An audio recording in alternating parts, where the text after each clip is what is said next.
stressful situation right now, let me tell you the tea. You know how I said I interviewed for a job and I got ghosted afterward? Okay, well, I followed up like a week later after I hadn't heard anything back after my thank you and was kind of like, hey, like, just wanted to follow up. The guy messaged me back. Mind you, this is like a director at this company. He emails me back like almost immediately and is like, you know what? I'm in San Diego today, passing through. Like, I'm going up to LA tonight. We could meet in person if you're available.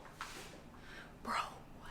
Oh, right now. Okay, so I'm supposed to drop everything right now to come and meet you, a strange man somewhere. Anyway, my mom was like, just say you're not available. Like, say you wish you could have learned in advance. And I'm like, yeah, but Claire needs a job. This guy has a job. This guy in San Diego. The problem is, it's a little more obvious that I'm a masked lesbian when I'm in person. I hate to act like I'm ever self-conscious about being a lesbian because I really try to be like out and proud. And I don't want to teach other people to be ashamed, but I do feel like a little self-conscious, obviously, in a setting like this where it's like professional and I'm trying to get a job and they're like really judging my characteristics. And I am, you know, look at me with the short hair, with the collared shirt, like whatever, but I'm gonna put on my lip gloss, I'm gonna wear some jewelry or something like that. At the end of the day, if you wouldn't hire me because I'm a lesbian, then just don't hire me. Like, I'd rather work somewhere else. Y'all, what the fuck? I'm either about to get a good job or I'm about to get abducted right now. I wish I was kidding, but I have to vlog this. I don't know what's going on. On the way to get the coffee, he calls me and is like, hey, like I've got to make it up to LA, like can we switch to do a dinner spot instead? Here's a burger place, I sent you the name. And I'm like, okay, yeah, but now I'm also like, what the fuck? Like, I don't want to eat. This is a grown ass man, y'all. This is like a 50-year-old man. But if it does get creepy, he's gonna find out I ain't the type of girl you want to go on a date with. If you know what I'm saying. So stay tuned. He's a legit person. I've already talked to him, so I don't know. Oh, wow. Wow. Wow. Update. I in fact did not get abducted. They genuinely were asking me about a job and they genuinely had a conference in San Diego and we're driving up to LA and it worked out well. And because I'm a hustler and emailed them extra, they were like, yeah, let's just meet up. Why did we talk for 2 hours over sushi? 2 dudes, grown men, 50 years old probably, and then me. That was quite a sight, I am sure. I think I'm a great fit for the position, but I think, you know, I don't have that much experience, so I don't know, but I swear to God, I'm sorry. At the end of all of this, I want to see a paycheck. But I got a free sushi dinner, so.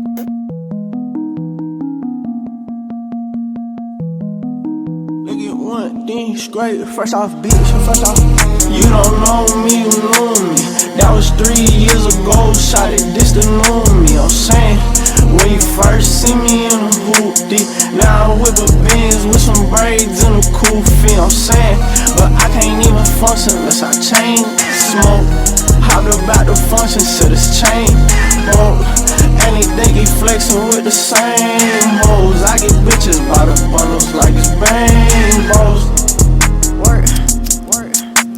What's up? I'll tell you what's up. It's date night with my girlfriend. It's date night with my girlfriend. It's a date night with my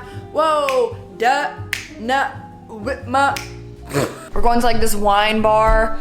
I don't know anything about it. Boxy cropped shirt, little collared like trucker style jacket, camo pants, Doc Martin platforms. I need to get my rings and jewelry on and then I'm gonna go over and pick her up. One thing we do that's kind of funny is we both ate dinner at our house so that we don't have to buy dinner out and thus only have to buy the wine, which is a great money-saving technique. I had a bowl of ramen noodles with chicken tenders in it that I put in the air fryer. I wouldn't call it nutritious. You know, I follow the meal plan to a T all the time except for in the heat of the moment where I have to be super fast. One thing about Becky is that she's really good at telling what like cologne or perfume I'm wearing, and immediately when I walk up she'll be like, is this that one in the yellow bottle with the slightly orange tint to it? And I'm like, yes. And she's like, oh, I love this one. Like, oh, you haven't worn this one in a while. Like, she notices everything. It's so funny.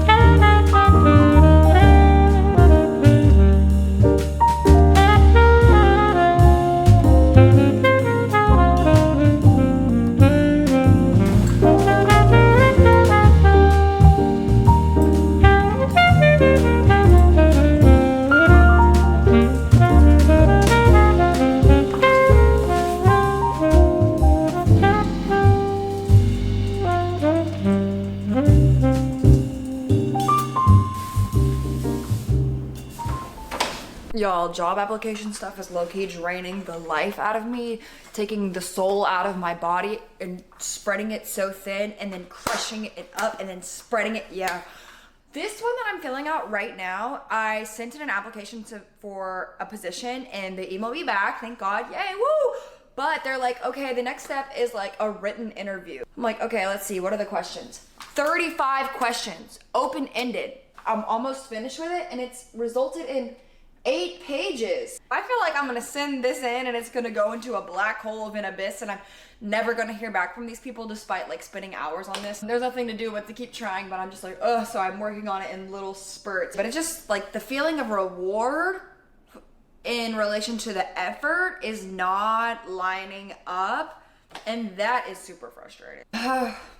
Yeah, I'm getting less motivated to submit these applications, and then all of a sudden like rent will be due and then I'll be all of a sudden remotivated again. So just stuff like that, it comes and goes in waves. But you know what would be worse though? This is me trying to be optimistic. One thing that would be worse is being in a job that you seriously hate every single day and going all the time. That almost might be worse than being unemployed, because at least I feel like, okay, I have the opportunity to pivot. I can get a new position, like something new is gonna happen eventually. And it's in my control to like make a new choice. I'm feeling a little bit gracious that I at least have the opportunity to pivot, which is better than being stuck. So back to my 8-page application.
Pre-workout. I'm about to go on a run. I wanted to kind of talk about like how to get into running. I hated running. I never thought I was gonna be a runner. I loved sports. I thought that was gonna be my shit. I thought I was gonna do CrossFit and be so happy, but I didn't like it. I got into running because my friend asked me to do a half marathon last June, which I have a vlog of that. And that forced me into a training plan. So number one, I would say pick a race and sign up for it. And better yet, if you can get someone to do it with you, that will kind of force you into getting into a training block. Number two, pick a really easy running plan. I recommend a plan called Hal Higdon Novice 1 Half Marathon, or they also have a marathon version, which I'm doing now, but this is like a really popular marathon training program. You can find it online for free in just a PDF format. The reason I like that plan is because it's really gentle and slowly increasing. The long runs just gradually increase by like a mile, but the midweek mileage very slowly increases, and most of the time you're doing like 3-mile runs. People too often get into like workout plans that are really hard, and then they want to quit, and then you can't be consistent. A hard workout feels good, but the key is consistency over time. Like compounding interest, just doing a little bit each day. The key isn't to torture yourself. The key is actually not quitting. And I think people should prioritize building a sustainable practice instead of just prioritizing like hitting one-time goals. Like, oh, my goal is to run a marathon. No, my goal is to become the type of person who is a runner.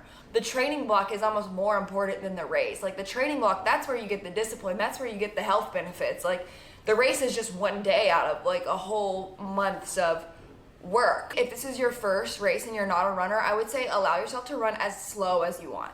And in fact, run much slower than you're running. Run as slow as you can stand, seriously. Like walk, like I don't care. Giving myself that grace of I don't have to be running 8-minute miles.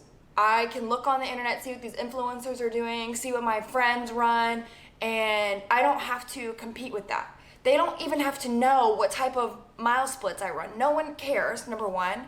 Number two, be okay with being bad at stuff. Especially if you're a beginner runner, you're not gonna be having fast times. And like I said, the key is not quitting. The key is consistency. And if you're trying to run super fast all the time and you're dead and gassed after every single run, you're gonna wanna quit. And that's not just me saying that as a mindset hack. You have to train long-term in zone 2 heart rate in order to make your heart more efficient and train up your heart. There were so many times in my running block last year when I was first getting to the habit where it was like, I feel so awful right now. I do not want to go outside. And if I had to go outside and like hold 8-minute mile splits, intervals, time, like I just wouldn't have done it. And instead, okay, I just have to go run 4 miles anyway, anyhow. And that's what I would say to myself. Anyway, anyhow. Just get the distance done anyway, anyhow. And that gave me the courage to just go put on the shoes and like trot. And then once you eventually get out there and start running, you're kind of like, okay. No one cares if you ran a super, super fast half marathon. Most people don't even care if you ran a half marathon or not. You're choosing to do this, and it's not for other people. It's out of your free will, and it's for yourself. You're proving to yourself that when you commit to something, even something hard, that you can follow through on it.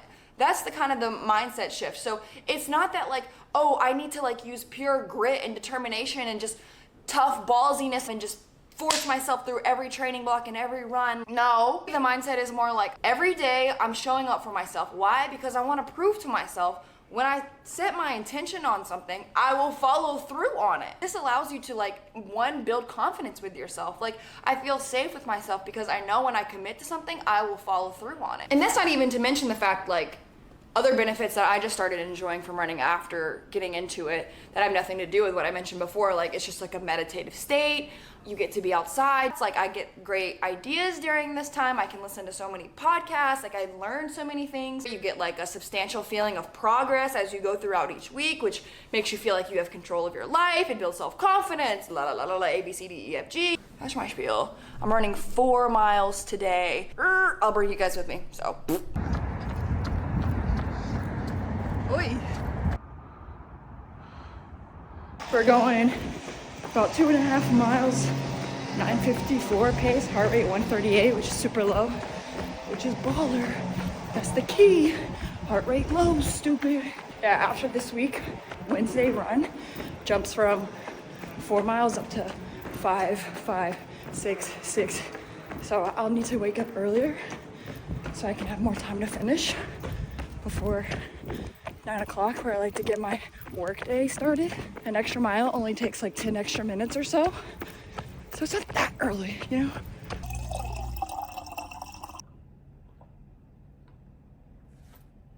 How life feels after that run.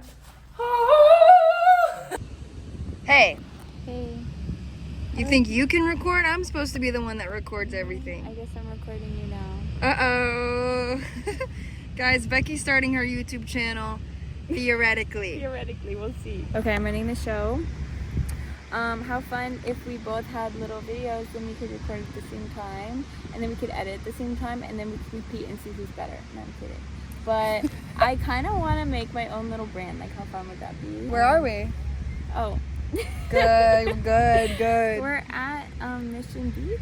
It's beautiful. There are people playing football. I went running.